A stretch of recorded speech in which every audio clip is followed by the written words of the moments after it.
People say the shortest distance between 2 points is a straight line, but out here in Lakeview County, Texas, every straight line comes with a roadblock, a permit, or a politician waiting to take a cut.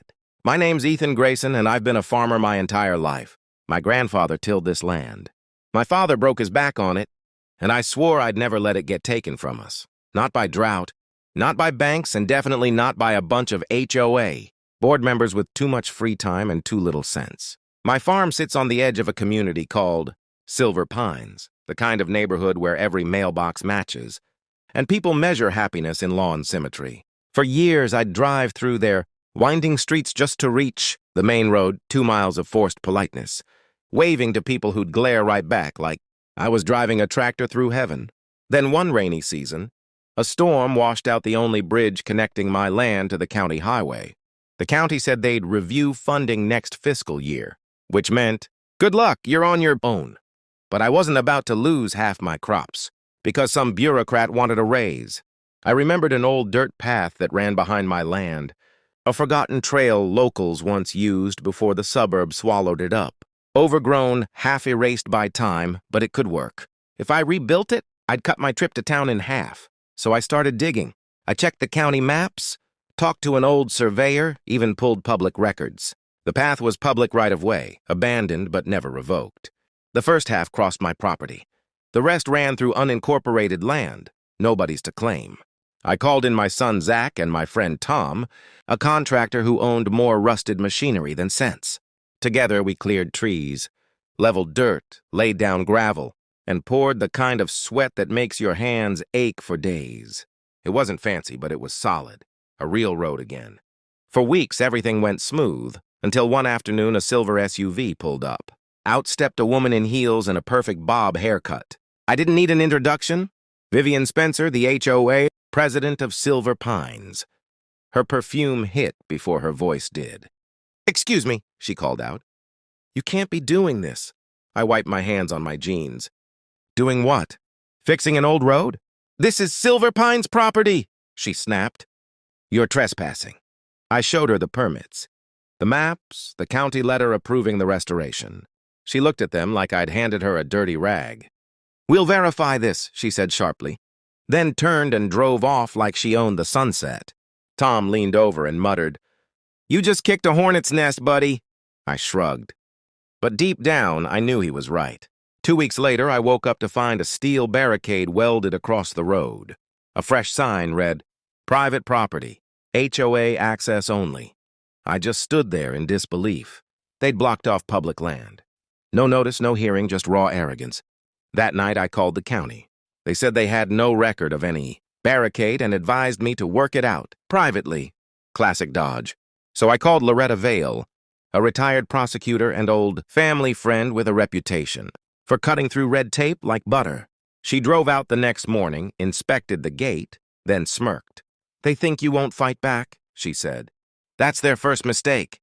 We started gathering evidence, photos, emails, every document tied to that road. Meanwhile, trucks stopped coming and deliveries bounced. Even my farm insurance threatened to lapse because access was disputed. The HOA wanted to choke me out quietly. But then something strange happened. A local news reporter named Jenna Marks showed up at my door, camera crew in tow. "We heard you're being blocked by your HOA from using your own land," she said. I hadn't called her, but someone had tipped her off. She ran the story that night under the headline, "Farmer versus HOA, who really owns the road?"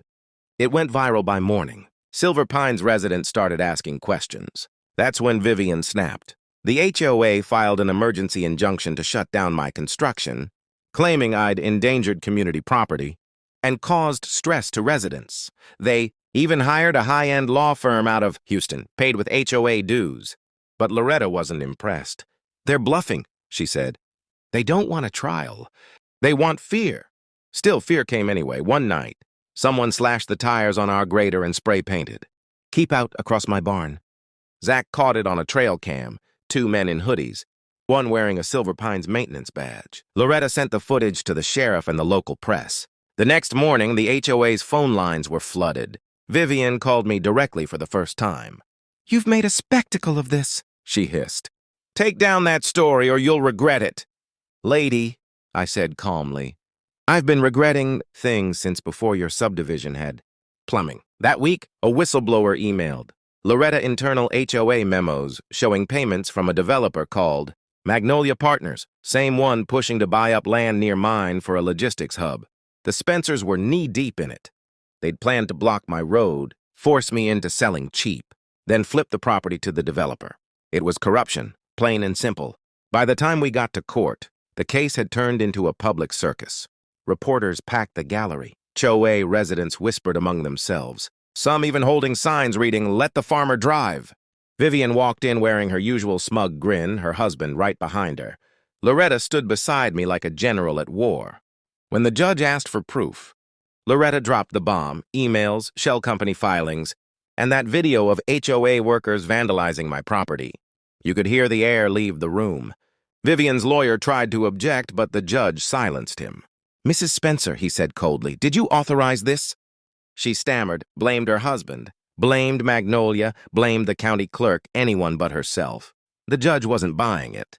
He ordered the gate removed within 72 hours, fined the HOA for fraud and harassment, and referred the Spencers for investigation.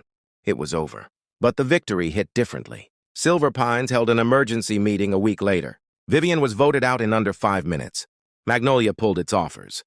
And as the gate was torn down, neighbors I'd never spoken to came out, clapping and cheering. That night, Zach handed me a new street sign we'd made. Ourselves, Grayson Trail, we bolted it to the post and watched. The sun set over the smooth blacktop. Sometimes fighting back isn't about winning money or pride. It's about making sure bullies learn that the ground beneath their feet doesn't belong to them forever. A year passed faster than I expected. The road we built, Grayson Trail, became more than just a shortcut. It became a quiet symbol of standing your ground. Neighbors used it daily. Kids biked down it. Even the mailman who once refused to drive through now waved every morning. Life was calm again. Until one morning, a white envelope showed up in my mailbox. No stamp, no name, just a single sheet of paper inside. Notice of intent to survey, Magnolia Holdings 2. My heart dropped. Magnolia was back, hiding behind a new name. Loretta came over that evening, read the letter, and sighed. "They don't give up, do they?" she said. "No," I replied. "But neither do we." A few nights later, Zach spotted strange lights near the edge of the property. Survey markers, laser beams cutting through the dark. Someone was mapping land they didn't own. This time, we didn't wait. Loretta filed an injunction before sunrise, and Jenna, the reporter, ran another expose, the developer that couldn't take no. Within days, the county launched an investigation. Turns out Magnolia's new company had quietly bought up HOA debt after the scandal and planned to rebrand the entire area into a commercial district. But they made one fatal mistake. They still needed access through my road. And that road legally was mine now. I denied every request, every offer, every bribe. The story caught fire again, spreading far beyond Texas. When the cameras showed up this time, I didn't hide. I stood right at the gate and said, "This road was built for the people who live here, not for corporations that destroy what they touch." That clip ended up trending for weeks. Magnolia backed off, their investors bailed, and the land deal collapsed. Now every time I drive that stretch of pavement, I remember how close they came twice to taking it all. And I realized something simple. Sometimes, building a road isn't just about getting somewhere faster. It's about proving you can't be pushed off the path you made with your own hands. If you really like this story, then you have to just click the subscribe button and also to press like button.